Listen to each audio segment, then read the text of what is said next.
Hello, dear kids. How are you all? I hope you all are doing good. Yes, so here I welcome you all in this class. In this class, we will discuss a new chapter of your book. And guess what?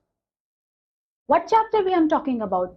I'm talking about chapter number 11, and the name of the chapter is Air, Water, and Weather. This is chapter number 11th of your book. Okay, hoping that all the previous chapters are clear to you. Yes, so in this chapter, what we have to discuss, just I will give you a little bit summary. Okay, in this chapter हम देखेंगे air क्या है, air के बारे में, है ना। अब आप लोग सोचते एयर तो मैम हमें पता है एयर क्या होती है, हवा हमने देखी है, बट हवा को भी पूरी डेप्थ में तो पढ़ना है। ठीक है, हवा, हॉट एयर क्या है ना। फिर हम लैंड ब्रीज, सी ब्रीज देखेंगे, क्या हवा, लैंड, सी, ये क्या है। फिर वाटर के बारे में देखेंगे किस तरीके से। फिर वेदर क्या होता है ना। वेदर और क्लाइमेट, कभी कभी लगता है वेदर क्लाइमेट एक ही है, बट नहीं डियर लर्नर्स, ये अलग अलग चीज है। तो हम देखेंगे ये है क्या चीजें। ठीक है, तो यही चीजों के बारे में हम अच्छे से डिस्कस करने वाले हैं इस क्लास में। ओके, तो बिना कोई देरी करे इस क्लास को शुरू करते हैं। ओके, तो चले फिर शुरू करें। ओके, सो हियर सबसे पहले हम देखते हैं एयर अराउंड अस, हवा जो हमारे आसपास। Our planet earth is surrounded by a thick layer of air. हमारा जो प्लैनेट है वो एक थिक लेयर से सराउंडेड है। This layer of air is called atmosphere. जो हमारा अर्थ जिस एक लेयर ऑफ एक लेयर से है ना, जो थिन लेयर जो एयर की है उसी को बोलते हैं एटमॉस्फेयर। तो यहाँ पे लिखा हुआ है, देखो, लेट अस सी। जो हमारा अर्थ एक थिक लेयर ऑफ एयर से सराउंडेड है, जो एयर की वो लेयर है उसको बोलते हैं atmosphere. There is no air near the surface of earth. As we go higher, the layer of air become thicker. That is why mountaineers and astronauts carry oxygen cylinders. जैसे जैसे हम ऊपर जाते रहते हैं, ये तो आपने खुद ही महसूस किया होगा, आप कभी ट्रैकिंग पे या फिर माउंटेन एरियाज में गए होंगे, तो जैसे जैसे आप क्लाइंब अप करते जाते हैं तो वहां आपकी ब्रीथिंग की प्रॉब्लम होने लग जाती है। तो ये डियर लर्नर्स इसी की वजह से होता है ना, क्योंकि जैसे जैसे हम ऊपर जाते जाते हैं, हमारा ऑल्टीट्यूड बढ़ता जाता है, तो लेवल ऑफ ऑक्सीजन कम होती जाती है। ओके, क्लियर, इतना तो पता लगे। एटमॉस्फेयर मींस जो एयर है हमारे चारों तरफ, है ना, ये है एटमॉस्फेयर। जो एक लेयर बनी हुई है एयर की, वो है हमारी atmosphere. Hot and cold air, hot और कोल्ड एयर, ये तो आप खुद देख सकते हो। जैसे ठंड का कभी मौसम होता है ना, तो आपके हाथ बहुत ठंडे होते हैं उस टाइम, तो आप ऐसे मुंह से ऐसे करते हो, आपको बहुत अच्छा लगता है, गरम गरम हवा लगती है ना। और वही ठंडी हवा जब आप फ्रीजर खोलते हो, है ना, एकदम ठंडी ठंडी हवा लगती है ना, तो आपको ये है हॉट और कोल्ड एयर, हमने देखी है। अब ये क्या है, moving air is called wind. अच्छा, जब हवा चल रही है ना, जब वो मूव में है, उस मूवमेंट को हम विंड बोलते हैं, है ना। इस मूवमेंट को हम विंड बोलते हैं। The heat of sun affect the movement of the air. अच्छा, हीट ऑफ सन का इफेक्ट होता है, हीट ऑफ सन के इफेक्ट से मूवमेंट एयर का इफेक्ट होता है। ठीक है, the sun heats up the air making it lighter. Sun क्या होता है, हीट्स अप कर लेता है। मीन्स आपको मैं एक थोड़ा सा एग्जांपल बताती हूँ। जैसे आप अभी देखेंगे भी लैंड बीच, सी ब्रिज में क्या है, जैसे यहाँ लैंड है, ठीक है, ये यहीं से देख लेते हैं, ये जमीन है, ये ग्रीन ग्रीन कलर की जमीन दिख रही है ना। यहाँ पे अगर यहाँ पे क्या है, यहाँ पे फॉर एग्जाम्पल टेम्परेचर बहुत ज्यादा है, तो ये ना एकदम लिफ्ट हो जाएगी, हवा ऊपर उठ जाएगी यहाँ पे। ठीक है, तो यही लिखा है, द सन हीट अप करता है एयर को, है ना, मेकिंग इट लाइटर, जिससे वो लाइट हो जाती है ना। तभी देखते होंगे जहां पे टेम्परेचर वी हैव टू से ज्यादा होता है, वहां पे पानी एकदम से इवेपोरेट हो जाता है। मीन्स वहां पे सन की हीट की वजह से जो एयर है वो जल्दी से लाइटर हो जाती है। The hot lighter air rise up and the cool air takes place. Means जो वी हैव टू से जो गर्म हवा है ना, हॉट एयर है, वो लाइट होती है, इसलिए वो ऊपर उठ जाती है ना। और जो कोल्ड हवा होती है, फिर ये इसकी जगह ले लेती है। ये अभी हम देखेंगे लैंड ब्रिज, सी ब्रिज में ना, ये तो जस्ट आपको बताया, hot air and cold air, दो एयर्स होती है। ठीक है, और मूवमेंट ऑफ एयर, जब मूवमेंट एयर की होती है उसको हम विंड बोलते हैं। ठीक है, तो ये इंपॉर्टेंट है।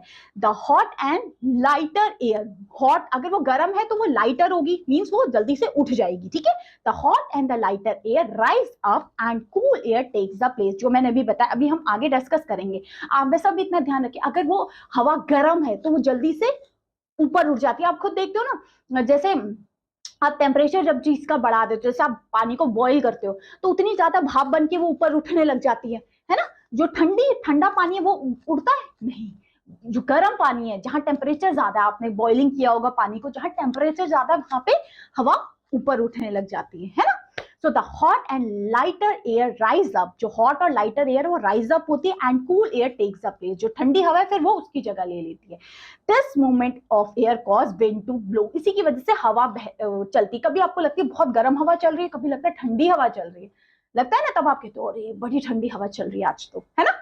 चलिए अब देखते हैं effect of heat on land and water, इसका इफेक्ट क्या पड़ता है, इफेक्ट ऑफ हीट, जो हवा चल रही है हीट का लैंड और वाटर में। अब यहीं पे ही है लैंड एंड सी ब्रीज, है ना, लैंड एंड सी ब्रीज के बारे में हम यही देखने वाले विद द पिक्चर ऑल्सो, ठीक है। यहां देखते हैं land and water do not absorb और lose the same kind of heat, means दोनों एक तरीके से एब्जॉर्ब और लूज एक तरीके से नहीं करते हीट को, है ना, in the same time. The difference cause sea breeze in the day, देखिए दिन के टाइम पे सी ब्रीज चलती है एंड रात के टाइम पे लैंड ब्रीज चलती है। लैंड ब्रीज मतलब लैंड से हवा चलेगी, सी ब्रीज मतलब जो सी से हवा आएगी, ठीक है।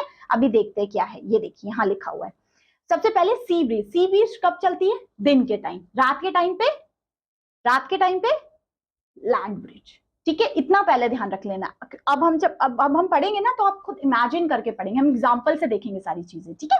सबसे पहले during the day when land gets warmer, देखिए दिन के टाइम पे क्या होता है, जमीन जल्दी गर्म हो जाती है, पानी उतनी जल्दी गर्म नहीं होता जितनी जमीन। आपने देखा ना कभी कभी आप लोग कहीं जैसे धूप के टाइम पे 12-1 बजे कहीं जाते हो बाहर की साइड और आपने फुटवेयर कुछ नहीं पहने हुए तो आप चल नहीं पाते एकदम, क्यों, क्योंकि जमीन ज्यादा गर्म होती है। और वही अगर पानी या कोई नदी है उसमें आप तैरो 12-1 बजे के टाइम, वो इतना गर्म पानी नहीं होता जितना जमीन गर्म हो जाती है। आप ऑब्जर्व करते हो ना, आप फॉर एग्जाम्पल अगर आप लोग गए हो कभी, नहीं, गुरुद्वारे का एग्जाम्पल मैं देती हूँ आप लोगों को। गुरुद्वारे में क्या होता है, आप गर्मियों के टाइम जाओ, 12-1 बजे जाओ, है ना, और वहां की जो फर्श इतने गर्म होते हैं आप चल नहीं पाओगे। वहीं पे एक कुंड है ना, और कुंड में लोग आराम से डुबकी लगा रहे होते हैं ना, अपना वी हैव टू से, है ना, तो पानी इतना गर्म नहीं होता जितना जमीन उसकी गर्म होती है गुरुद्वारे की, है ना। ये मैं एक एग्जांपल दे रही हूँ आप लोगों को।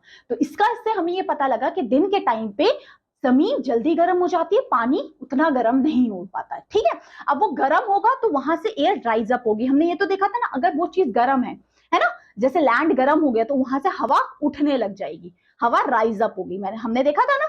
तो during the day when the land gets warmer, दिन के टाइम पे जब लैंड वार्म हो जाता था, air about it also get warmer, जो उसके हवा चारों तरफ वो भी गर्म हो जाती थी, है ना। जमीन गर्म है तो उसकी हवा भी गर्म होगी, है ना। वार्मर एयर इज लाइटर, हमने ये तो अभी देखा, वार्म अगर एयर है तो वो लाइट होगी, और वो दैट कूल एयर से वो लाइट होगी, इसलिए वो राइज अप होने लग जाएगी। इट देयरफॉर राइज, इसलिए वो राइज हो जाती है। लैंड पे टेम्परेचर इंक्रीज होने के कारण जो हवा है, गर्म हवा, वो ऊपर उठ जाएगी। इतना क्लियर हुआ। Cooler air from sea moves to take place the warmer air, so this is known as sea breeze. Sea breeze क्यों, क्योंकि अब क्या होगा, क्योंकि सी से हवा लैंड की तरफ चलेगी। देखिए ऐसा होगा, मैं आपको बताती हूँ। सी ब्रीज चल रही है, ये मतलब हवा यहां से ऐसे आ रही है, सी से लैंड की तरफ आ रही है दिन के टाइम पे, डे है ये, नाइट के टाइम पे हवा लैंड से सी की तरफ ऐसे चलेगी, ऐसे, ठीक है। तो देखो यहाँ पे क्या है, ये हवा अब गर्म हो गई है तो ये राइज अप होने लग गई है ना। यहाँ पे टेम्परेचर ज्यादा है, यहाँ पे टेम्परेचर वी हैव टू से ज्यादा है, क्योंकि लैंड जल्दी गर्म हो गया और पानी उतना गर्म नहीं, ये लाइट अप हो गई, ये हवा उठ गई। अब इस हवा उठ जाने से यहाँ पे गैप बन गया, है ना, हवा यहाँ से उठ गई। अब इसकी जो वी हैव टू से गैप को फिल करेगी सी ब्रीज, इसलिए दिन के टाइम पे सी ब्रीज चलती है। ओके, ये क्लियर होगी। सी ब्रीज क्या है, जब हवा सी से लैंड की तरफ चले वो सी ब्रिज, जब लैंड ब्रिज मतलब हवा लैंड से सी की तरफ चले। अब लैंड ब्रिज में उसका उल्टा होगा, जो नाइट के टाइम चलेगी। During the night the land cooler quickly then sea, दिन रात के टाइम पे क्या होगा, देखिए जमीन जल्दी गर्म भी हो जाती है और उतनी जल्दी ठंडी भी हो जाती है ना। आपने देखा रात के टाइम पे आप पानी तब भी गर्म रहेगा वहां पे, है ना, और जमीन एकदम ठंडी हो जाती है। जैसे आप ग्राउंड वगैरह, पार्क वगैरह जाते होंगे तो शाम के टाइम एकदम ठंडा ठंडा ठंडा ठंडा घास हो जाती है, और वही रात दोपहर के टाइम कभी जाओ बिल्कुल चलना मुश्किल हो जाता है ना। तो इसलिए जमीन जो है जल्दी गर्म भी हो जाती है और उतनी जल्दी ठंडी भी हो जाती है। देन सी के कंपैरिजन मींस वाटर ले लीजिए आप उसका comparison. So warmer airs above the sea, तो अब सी गर्म है, अब यहाँ पे ना सी गर्म है, सी गर्म है अब एज कम्पेयर टू लैंड। हम अभी रात का टाइम देख रहे हैं, मैं यहाँ पे आपको बताते हैं चाहती हूँ, आराम से पढ़ेंगे, डोंट वरी, इसकी टेंशन मत लीजिए, टॉपिक क्लियर होना चाहिए, या आपके आगे सोशल साइंस में, ज्योग्राफी में, आपकी हायर क्लासेस में भी काम आएगा, इसलिए अच्छे से क्लियर कर लीजिए। अब क्या होगा, रात के टाइम पे ये जो पानी है वो गर्म है, तो इधर से राइज अप हवा हो जाएगी, है ना, एज कम्पेयर टू लैंड।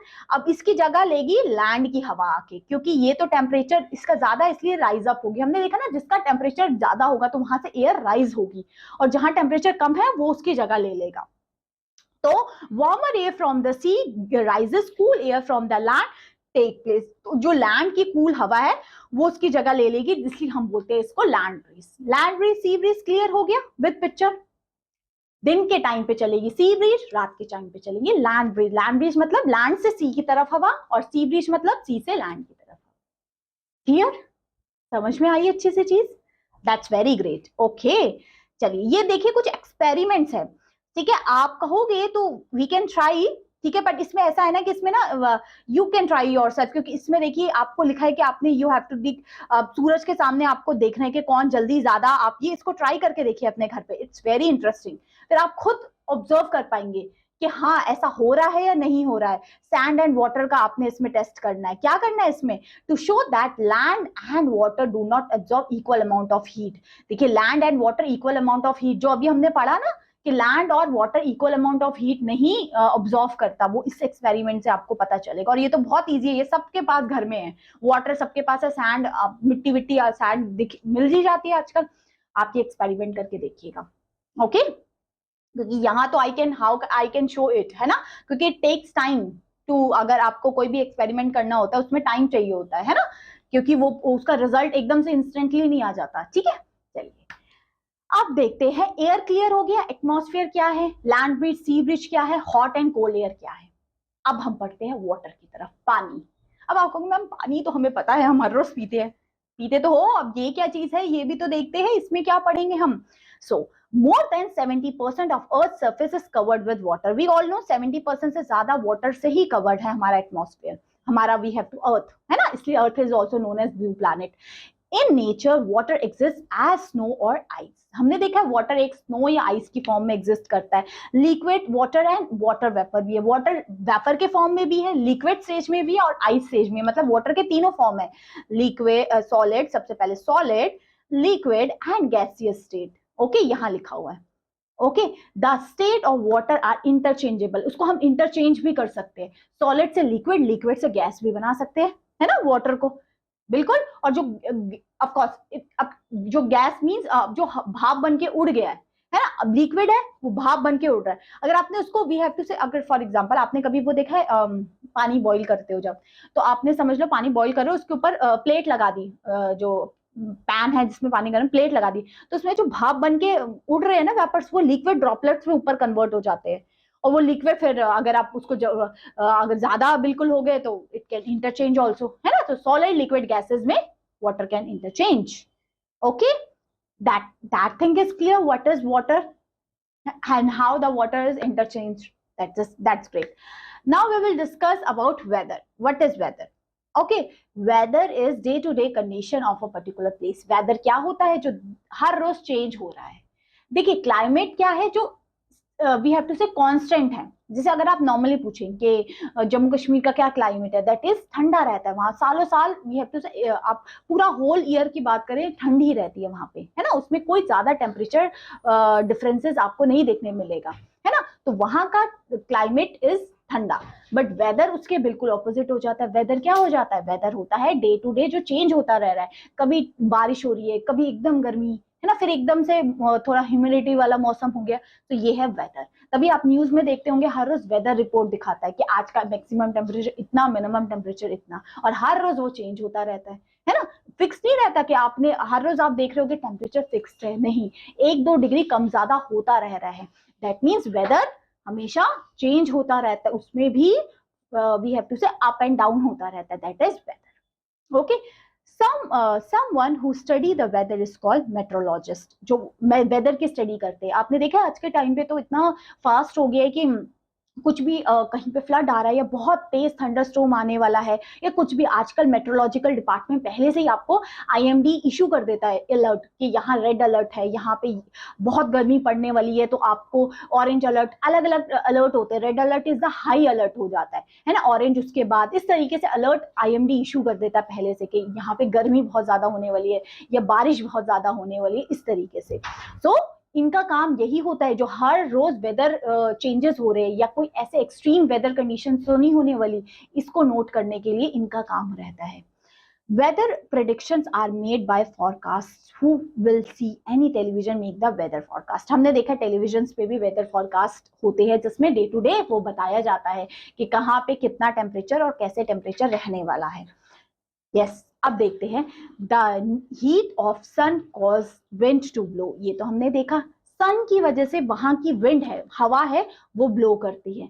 इससे पहले जब देखा था कि किस तरीके से अगर वी हैव टू से टेम्परेचर ज्यादा होता है तो हवा राइज अप होने लग जाती है। तभी तो देखते हो ना, जहां टेम्परेचर ज्यादा है वहां पे क्या है, इवेपोरेशन, और वहां पे हवा, वी हैव टू से पानी जो है वो भाप बन के उड़ने लग जाता है। आप एग्जांपल देखिए, गर्मियों में आप पानी डाल दीजिए फटाफट से सूख जाता है, सर्दियों में टाइम लगाता है ना, तो टेम्परेचर का डिफरेंस हो रहा है।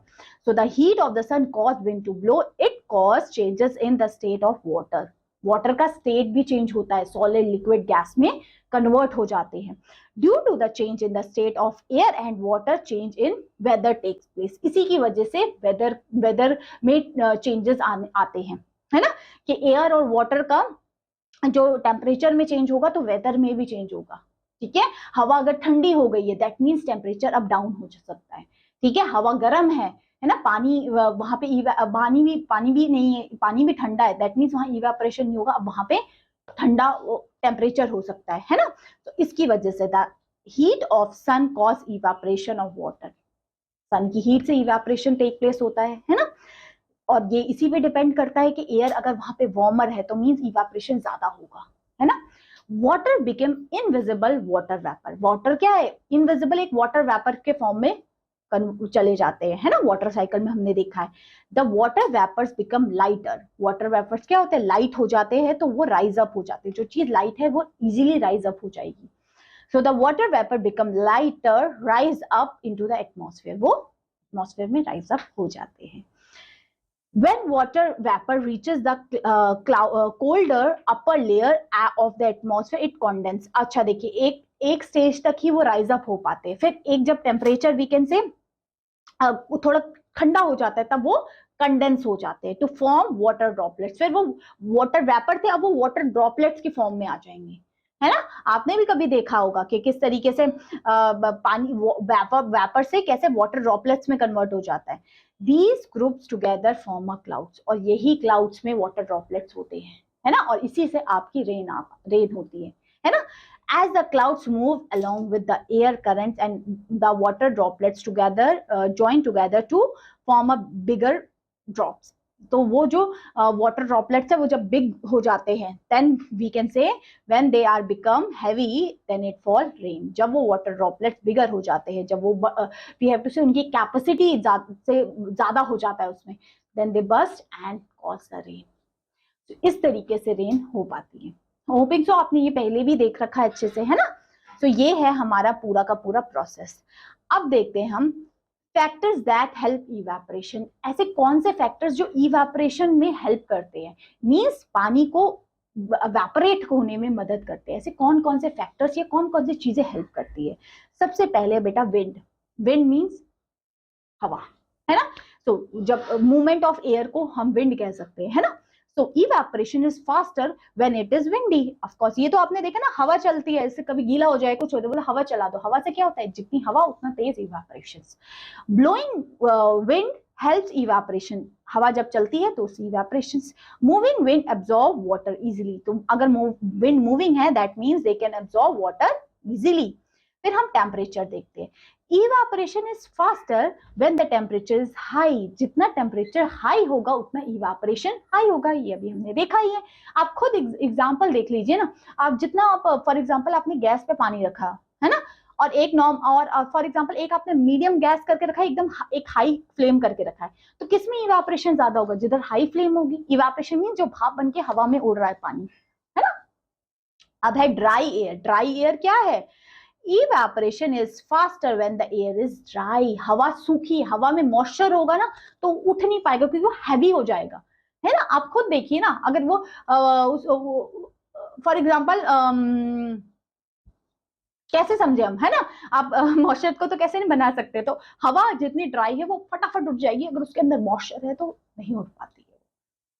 Surface area. अब सरफेस एरिया क्या है? Water evaporation quickly if the expose surface area is large, means अगर एरिया ज्यादा है, ठीक है। देखा ना, आप कपड़ों को अगर घुचुड़ घुचुड़ करके सुखाने डाल देते तो ज्यादा टाइम लेता है सूखने में, इसलिए मम्मा क्या करती है, पूरा ऐसे खोल के डालती है ताकि उसका सरफेस एरिया बढ़ जाए। सरफेस एरिया बढ़ेगा तो इवेपोरेशन जल्दी जल्दी होगा, मींस आपके कपड़े जल्दी सूख जाएंगे, है ना। तभी मम्मी पूरा तार पे एकदम डाल के बड़ा बड़ा सुखाते है ना। चलिए, इतना क्लियर हुआ। चलिए अब देखते हैं कंडेंसेशन क्या है। The change of water vapour into water by cooling is known as condensation. Condensation अभी हमने ऊपर देखा, the change of water vapour into water droplets, water vapour से वाटर ड्रॉपलेट्स में कन्वर्ट हो रहा है, वो कंडेंसेशन है। ओके यहाँ पे एक एक्टिविटी भी दे रखी है, take a glass of cold water and hold it near the stream coming out of the kettle, है ना। आप ये खुद देख सकते हैं, ठंडा पानी लिया आपने, फ्रिज का ठंडा पानी ग्लास में डाल दिया और उस ग्लास को वहां केटल के सामने रखा, जहां पे वो केटल समझ रहे हो जिसमें पानी गर्म करते हैं, उसमें ऊपर से भाप आ रही है, गरम गरम भाप आ रही है ना, उसके उधर अगर आप रखेंगे तो आप देखोगे उसके टिनी वाटर ड्रॉपलेट्स होंगे। कहाँ पे? टिनी, you can see tiny water droplets of water in the stream cooling down and coming together they become bigger and ultimately fall down। ऐसे ही होता है बिल्कुल, है ना, जब टेम्परेचर का चेंज आ जाता है ना। जैसे आपने एकदम ग्लास गर्म है, उसमें ठंडा ठंडा पानी रख दिया, वाटर ड्रॉपलेट्स बन जाएंगे, है ना। ये है। अब देखते हैं condensation and evaporation also give rise to other conditions. और कौन कौन सी कंडीशंस हम देखेंगे। सबसे पहले है फॉग। फॉग क्या है? आप नाम तो सुना होगा, फॉग। बहुत फॉग हो रही है, बहुत फॉग हो रही है ना। है क्या ये fog? Sometime evaporation takes place, but the clouds form very close to the surface of the ground. This means the air becomes full of tiny droplets of water vapor. It is like a cloud. This is known as fog. Fog क्या है? Fog वो है, it means that air became full of, जब हवा में पूरे पानी के ड्रॉपलेट्स हो गए हैं, है ना, तो वो हो गई, हमें लगेगा कि वो बादल नहीं है, वो है फॉग हमारी। उसी का ही छोटा फॉर्म है मिस्ट। मिस्ट क्या है? एक लाइटर फॉर्म है फॉग का। ड्यूरिंग विंटर सीजन ये आपको ज्यादा देखने के लिए मिलता है। During winter season the water vapour in the air condense to form water to form very small drops around the fine particle of dust and smoke present in it. तो इसमें क्या है, इस वाटर वेपर में dust भी है ना, smoke भी प्रेजेंट है। ये एक उसी का ही लाइटर वर्जन है। ये वैसे फॉग और मिस्ट ये सब स्मोक डस्ट से ही मिलते हैं, है ना। हमें लगेगा कि वी हैव टू से, है ना, किस तरीके से हमें लगेगा पूरे बादल बादल है, एकदम बारिश वाला मौसम, पर ये होता है फॉग और मिस्ट की वजह से, especially in winter seasons. This is called mist. So mist is lighter than fog. During winter season, the water vapor in the air condenses to form a very small drops around the fine particle of dust and smoke present in the air. जो dust and smoke हमारे air में present है ना, उसके साथ वो एक we can say drop बना लेते हैं, small drops, है ना। तो वो है हमारे मिस्ट। अब ड्यू क्या है? ड्यू तो आपने देखा होगा रात के टाइम पे। कभी गए हो सुबह सुबह मॉर्निंग वॉक पे? कहोगे मैम हम तो सुबह उठते ही नहीं। कभी गए तो जरूर ही होंगे। तो सुबह सुबह मम्मी कहती है या पापा कहते हैं कि ग्राउंड में जाओ और आप जूते उतार के ऐसे पाँव, मतलब नंगे पाँव आप ग्राउंड में चलो, घास पे चलो, बहुत अच्छा होता है। और घास ना उस टाइम गीली गीली लगती है ना। हमें लगता है कि किसी ने पानी डाला, वो पानी नहीं होता, वो होता है ड्यू। समझ गए? अब आपको डेफिनेशन छोड़िए। आप लोग जब सुबह सुबह जो भी प्लांट्स पे जो उनके ओस ओस जैसी दिखती है ना आपको, आपके तो ओस ओस ओस है ये। और गाड़ियों के शीशों में भी आपने देखती होगी, स्पेशली विंटर्स में तो बहुत हो जाता है। तो ये है हमारी ड्यू, है ना। So the after a cold night, जब ठंड के नाइट में टाइम पे due can be seen on the glass में देख पाते होंगे या लीव्स में देख पाते होंगे आप लोग, है ना। लीव्स ग्रास में देख पाते होंगे। This is because during the cold night air hold less water vapour than the hot air. मतलब यहाँ पे क्या है, एयर उस टाइम कम होल्ड कर पाती है water vapour than the hot air, so the water vapour condense to form drops, इसलिए वो ड्रॉप्स बन जाते हैं उसमें।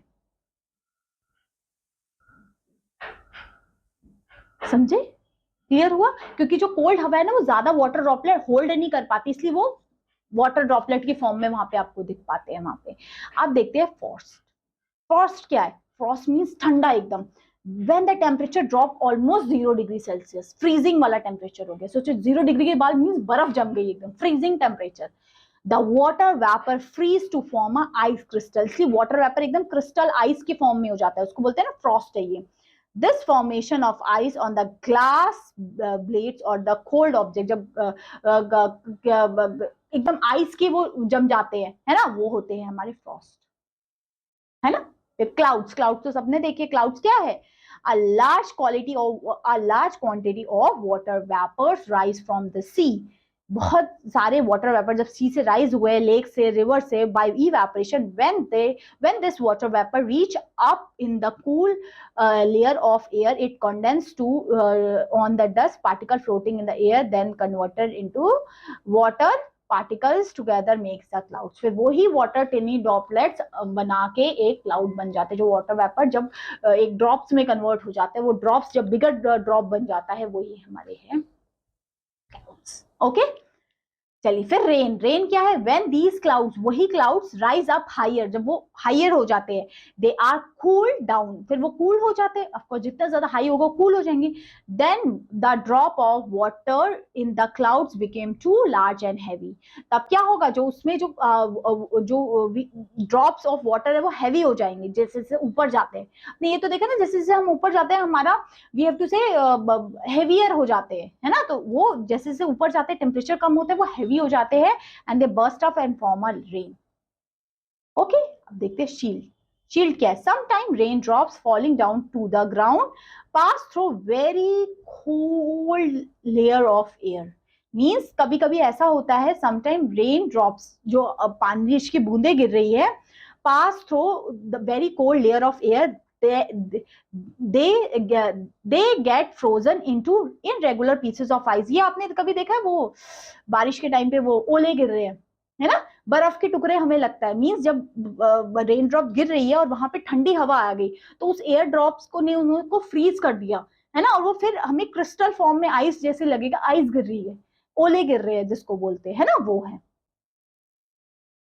ये हेल। और हेल एट शील्ड ये उसी फॉर्म में होते हैं। ये मोस्टली क्या होता है कि जब ice pieces of ice, these falling crystal of ice is called as, जो क्रिस्टल आइस के गिरते हैं। अब हेल क्या है? ये मोस्टली ये भी थंडरस्टॉर्म के टाइम होता है। It form a big large clouds, dark cloud when shield is broke up into the clouds by wind, the crystal of ice joined to big size, इसमें ना इसका साइज बड़ा हो जाता है, and round in the shape, और round हो जाते हैं। This ice balls come down to the earth, we can call it hail. Okay, the falling ice balls are called hailstorm. ये जो वी हैव टू से जो बर्फ के वो गिर रहे हैं वो हेल स्टोम है। Hail storm are sometime quick, big and cause damage to the standing crops. Of course ये crops and we have to say humans को बहुत डैमेज करते हैं ये सब चीजें। ठीक है, क्लियर हुई? तो यहाँ तक आप लोगों को क्लियर हो गया किस तरीके से हमने स्लिट एंड हेल के बारे में देखा, है ना। तो शील्ड एंड हेल दोनों एक वही है, जब रेन ड्रॉप्स फ्रीजिंग होके वी हैव टू से ओले गिर रहे हैं, है ना। तो एंड बट हेल जो मोस्टली होता है थंडरस्टॉर्म के टाइम आप देखने के लिए मिलेगा। अब देखते हैं स्नो। स्नो तो बर्फ। बर्फ क्या है? when the air above is sufficient cool, water vapors in the clouds freeze into the minute crystals of ice, जब आइस के फॉर्म में हो जाते, which are very tight, वो टाइट हो जाते, they gather together and fall down in the form of puff, they call snow, इसको हम snow कहते हैं। commonly snowfall is commonly on the hills, mostly hill mountains में आप snowfall देखते होंगे। ह्यूमिडिटी क्या है? बहुत सुना ना, ह्यूमिडिटी बहुत हो रही है बारिश के सीजन के टाइम पे, ये बहुत होती है ह्यूमिडिटी, है ना। So the air contains water vapours, air में क्या वाटर वेपर्स होते हैं। The amount of water vapours, जितने ज्यादा वाटर वेपर्स होंगे उतनी ज्यादा ह्यूमिडिटी होगी, है ना। हवा में जितनी ड्राई एयर है उतनी वो राइज अप होगी, बट अगर उस हवा में वाटर वेपर्स है तो उसमें आपको ह्यूमिडिटी फील होगी, मींस बहुत गर्मी, चिपचिपा टाइप का फील होगा। ये मोस्टली रेनी सीजन्स के टाइम पे होता है। So warm air can carry more water vapours than cool air. ये तो हमें पता है, वार्म एयर ज्यादा वाटर वेपर कैरी करती है देन कूल।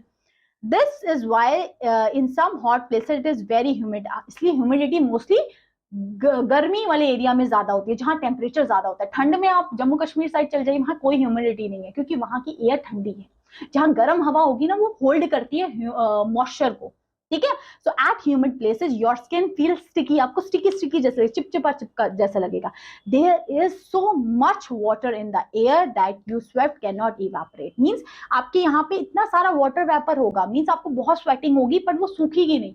गर्मियों में क्या होता है कि आपको स्वेटिंग बहुत होती है, बट वो क्या होती है, इवापोरेट हो जाती है। बट ह्यूमिड में ऐसा नहीं होता, जब टेम्परेचर ह्यूमिड होता है तब इवापोरेशन नहीं हो पाता, है ना।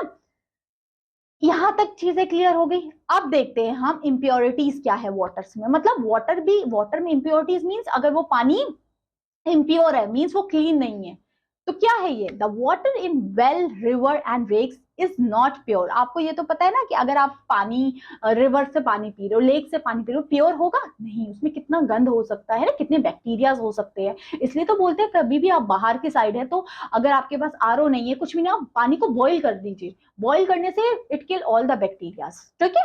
So the water in well, river and lakes are not pure due to the presence of impurities which cannot be seen. उसमें बहुत सारी impurities होती है, वो हमें दिखती नहीं है। Impure water can make us sick. अगर impure पानी पिया तो हम पड़ जाएंगे बीमार। प्योरिफिकेशन हमें करना पड़ता है फिर वाटर का। क्या करना पड़ता है dear learners? Purification. Pure means साफ। आरओ क्या काम करता है, एक्वागार्ड क्या काम करता है, प्योरीफाई करने का, ठीक है। अब यहाँ कुछ इंपॉर्टेंट चीजें लिखी होती है, छोटी छोटी जो बॉक्स होते हैं ना, इंपॉर्टेंट होते हैं। अब लिखा है soluble impurities, insoluble impurities. Solubles mean जो घुल जाती है पानी में, इनसॉल्युबल जो घुल नहीं पाती। एग्जांपल देख सकते हैं, पानी में क्या चीज घुल जाती है, आप फॉर एग्जांपल आप चीनी, नमक, है ना, ये सब घुल जाएगा। बट अगर वही आप पत्थर ले लिया, मिट्टी ले ली, कंकड़ ले लिया, पानी में घुलेगा, वो है insoluble. Insoluble means that can not dissolve in water, soluble means that can dissolve in water. Okay, यहाँ पे यही लिखा है, impurities which are dissolve in water and not visible. और विजिबल भी नहीं होती। आपने देखा ना, नमक चीनी का घोल कभी बनाया हो आपने, जिसमें पानी में नमक और चीनी घोल देते हो, तो आपको दिखता ही नहीं है फिर पानी के नमक चीनी है भी कि नहीं। तो मीन्स वो है सोल्यूबल इम्प्योरिटीज, मीन्स ऐसा इम्प्योरिटीज है वो पानी में घुल जा रही है, सोल्यूबल हो जा रही है, हमें दिख नहीं पा रही वो, ठीक है। फिर आ जाती है insoluble impurities, means impurities like twigs. आपने लकड़ी वकड़ी डाल दी, पत्थर डाल दी, मिट्टी डाल दी, वो घुल ही नहीं पाएगी। वो आपको दूर से आपने ग्लास में डाला, आपको दिख जाएगी, हाँ इसमें ये डाला हुआ है, ठीक है। चलिए, अब प्योरीफाई करें कैसे पानी को? हमें पता लग गया गंदा है, पर सही कैसे करें पानी को, ठीक है। So purifications are using the various methods depending upon the kind of impurities. देखिए, अब 3 टाइप के हम मेथड्स के बारे में यहाँ पे डिस्कस करने वाले हैं। सेडिमेंटेशन, डिकेंटेशंस एंड फिल्ट्रेशन, ये 3 मेथड्स है जिससे हम रिमूव कर सकते हैं इम्प्योरिटी। सबसे पहले सेडिमेंटेशन, ये क्या है? In this method, impure water is allowed to stand for some time. इसमें क्या है, impure water को ऐसे ही छोड़ दिया। देखो इसमें जो छुटको चीजें लिखी हुई है ना, ऐसे ऐसे सेडिमेंट, सेडिमेंट्स मींस ये छोटे छोटे से जो भी आपने कंकड़ पत्थर कुछ भी डाले, इसको ऐसे ही छोड़ दिया। In this matter, impure water is allowed to stand for some time. Insoluble impurities present in water settle at bottom. इसमें क्या होगा, यहाँ पे impurities अपने आप बैठ जाती है। आपने कभी मिट्टी विट्टी देखी, आपने पानी में घोली, तो क्या होगा, थोड़ी देर उसको छोड़ दो, वो सारी की सारी मिट्टी नीचे बैठ जाएगी, ऐसा ही होता है। तो ये होता है सेडिमेंटेशन। सेडिमेंट्स मीन सेडिमेंट्स इकट्ठा होना, है ना, छोटे छोटे वो नीचे आप पानी के देख पाएंगे इकट्ठे हो जाते हैं, ऐसा ही होता है। फिर है हम डिकेंटेशन, ये क्या है? The matter that settle at bottom when water is allowed to stand for some time, it is called sediment. Sediments पता लग गया हमको। The clear water above the sediments is carefully poured into another vessel without disturbing the sediment at bottom. This process is decantation. Decantation क्या हो रहा है, देखो आप ये एग्जांपल ऐसे देख सकते हो, जैसे वो इकट्ठा हो गया, जो सेडिमेंट्स नीचे इकट्ठे हो गए, है ना, जो भी आपने डाला था, जो भी इम्प्योरिटीज, मिट्टी डाली थी या फिर छोटे मोटे पत्थर से डाले, वो नीचे बैठ गए। अब जो ऊपर वाला पानी है ना, आपने उसको नीचे वाले को इम्प्योरिटीज को बिना हिलाए ऊपर वाले पानी को प्योरीफाई कर दिया। ये देखो, ये क्लीन वाटर हो गया। यहाँ था सैंड एंड क्ले पार्टिकल्स, यहाँ नीचे रह गए इसमें, ठीक है, और आपने ये यू हैव टू से लगा दिया एंड आपने यू हैव टू, इसको डीकेंटेशन बोलते हैं। समझ आया? जिससे the clear water above the sediments carefully pure poured कर दिया into the another vessel without disturbing the sediments at bottom. जो नीचे बॉटम में सेडिमेंट्स है उनको बिना डिस्टर्ब किया आपने डाल दिया। This process is known as decantation. इस प्रोसेस को डीकेंटेशन। अब देखते हैं फिल्ट्रेशन क्या। समझ में आया? सेडिमेंटेशन से ही डीकेंटेशन आया। फिल्ट्रेशन क्या है? फिल्टर से आप नाम देख सकते हो, घर पे पहले बोलते फिल्टर है आपके, है ना? देखिए क्या है ये। This method of removing insoluble impurities present in water is employed using a filter. इसमें फिल्टर का यूज हो गया है। A clean piece of cloth stain और फिल्टर पेपर। देखिए फिल्टर पेपर भी आता है या कुछ एक क्लोथ टाइप का आता है जिसमें छेद होते हैं। तो उसमें क्या है कि आपने उसमें अगर आप छान के डालोगे ना पानी, तो नीचे जो पानी गिरेगा वो प्योर पानी होगा। जैसे ये कपड़ा है जिसमें छेद है, तो आप उसमें जो पानी डालोगे, जो भी उसमें सेडिमेंट्स होंगे या इम्प्योरिटीज होगी, वो उस कपड़े में या उस फिल्टर पेपर में ही रह जाएगी और साफ पानी आपका नीचे जो भी बीकर है, जो भी आपने ग्लास लिया, उसमें गिर जाएगा। ठीक है? So a clean piece of cloth stains or a filter paper may be served as filter. Separating tea leaves from the, ये तो हमने देखा चाय पत्ती, आप ये देख सकते हो ये फिल्ट्रेशन का एग्जांपल सही बताया इन्होंने। जैसे चाय जब करते हैं, चाय छानने के लिए चाय पत्ती लेते हो ना, तो इसमें जो छोटे छोटे देखे चाय पत्ती में छोटे जो होते हैं, उसमें से नॉर्मल चाय आपके वो हैव टू से कप में आ जाती है और बाकी जो चाय पत्ती होती है वो आपकी छन्नी में रह जाती है। तो वो छन्नी एक है फिल्ट्रेशन का काम किया है। तो फिल्ट्रेशन, अब कोई बोलेगा क्या प्रोसेस है, बता दोगे? चाय तो सबने बनाई है या देखी तो होगी, मम्मा बनाती होगी कि चाय बनाई, फिर चाय को जब छानती है मम्मी चाय पत्ती को, तो चाय पत्ती उस छन्नी में रह जाती है और बाकी सब उस आपके कप में आ जाता है। ये है फिल्ट्रेशन। क्लियर हुई चीज? समझ में आई? That's great. अब देखते हैं हम removal of soluble impurities. Soluble impurities means ऐसी इम्प्योरिटीज, देखो ये तो हमने इनसॉल्युबल इम्प्योरिटीज को वी हैव टू से फिल्टर किया। इनसॉल्युबल मींस जो घुल नहीं पा रही थी, मिट्टी था, सैंड था, क्ले था, वो घुल नहीं पा रहा था पानी में, उसको हमने अलग किया। अब हम देखते हैं सॉल्युबल इम्प्योरिटीज क्या है। मींस ऐसी इम्प्योरिटी जो पानी में जल्दी से घुल जा रही है, उसको हम कैसे अलग करेंगे? तो उसको अलग करने का क्या तरीका है? soluble impurities present in water can be removed by boiling। देखिए जो soluble impurities है, मींस जो पानी में घुल जा रही है, जैसे पानी में आपने चीनी डाली, नमक डाला, वो तो पूरा घुल जा रहा है। अब आप उसको कैसे अलग करोगे? उसको अलग करने का क्या तरीका? आप उसको बॉईल कर दीजिए पानी को। soluble impurities होती है, उसको हम वी हैव टू से ठीक कैसे करते हैं? उसको हम करते हैं जब हम बॉईल करते हैं पानी को। ठीक है? और by adding chemicals like chlorine. आप क्लोरीन डाल के भी उस चीज को साफ कर सकते हैं, जो सॉल्युबल इम्प्योरिटीज है उसको आप क्लीन कर सकते हैं। तो बच्चों हमने क्या देखा कि हम जो सॉल्युबल इम्प्योरिटीज है उसको कैसे अलग कर सकते हैं, है ना? सॉल्युबल इम्प्योरिटीज को हम कैसे अलग कर, सॉल्युबल इम्प्योरिटीज मींस जो पानी में घुल जा रही है इम्प्योरिटीज, उसको हम अलग करने का तरीका एक तो मैंने आपको बता दिया बॉइलिंग करके। दूसरा क्लोरीन का यूज कर सकते हैं। अब क्लोरीन का क्या है वो हम देखते हैं क्लोरीनेशन में। क्लोरीनेशन है क्या चीज? ठीक है? This is the process of adding chlorine to water means अब पानी में आप क्लोरीन डाल देंगे। क्या डाल देंगे dear learners? Chlorine. To make water fit for drinking purpose, कि आप वो पानी को पी सको, इसलिए आपने क्लोरीन डाल दिया। Chlorine kills germs present in water and makes pure. तो क्लोरीन से क्या होता है? पानी प्योर हो जाता है ना? जिसको फिट करिए, आपने नाम सुना है कि नहीं आई डोंट नो, है ना? वो पानी में डाल देते, पानी साफ हो जाता था। ये पानी को बॉईल कर लीजिए या क्लोरीनेशन कर लीजिए। तो अगर आपसे कोई पूछे कि सॉल्युबल इम्प्योरिटीज को अलग करना है तो बॉइलिंग एंड क्लोरीनेशन, और इनसॉल्युबल को अलग करना है तो फिल्ट्रेशन, डिकेंटेशन एंड सेडिमेंटेशन। ये प्रोसेस है। 3 प्रोसेस है जो इम्प्योरिटीज, इनसॉल्युबल इम्प्योरिटीज को क्लीन करने के लिए, और 2 प्रोसेस है सॉल्युबल इम्प्योरिटीज को क्लियर करने की। क्लियर हुई ये चीज? यहां तक अच्छे से समझ में आई? ज्यादा कुछ तो था नहीं इसमें। हमने क्या चीज देखी? सबसे पहले एयर के बारे में देखा, फिर वाटर के बारे में, फिर वेदर, एंड कुछ हम इम्प्योरिटीज को कैसे अलग कर सकते हैं वो चीज देखी। समझ में आया? क्लियर हुई चीज? ज्यादा डिफिकल्ट तो होगा नहीं, आई थिंक सो। सो ये था हमारा chapter number 11। Hoping that everything is clear to you. Okay, so now this is the work of you to try these question answers, because I am hoping that now this is clear to you, because हमने chapter अच्छे से clear किया, तो आपके लिए easy हो जाएगा question answers करने। Yes, so that's all my dear learners for this class. So I will meet you soon in your next video. Till then, thanks for watching. Bye bye.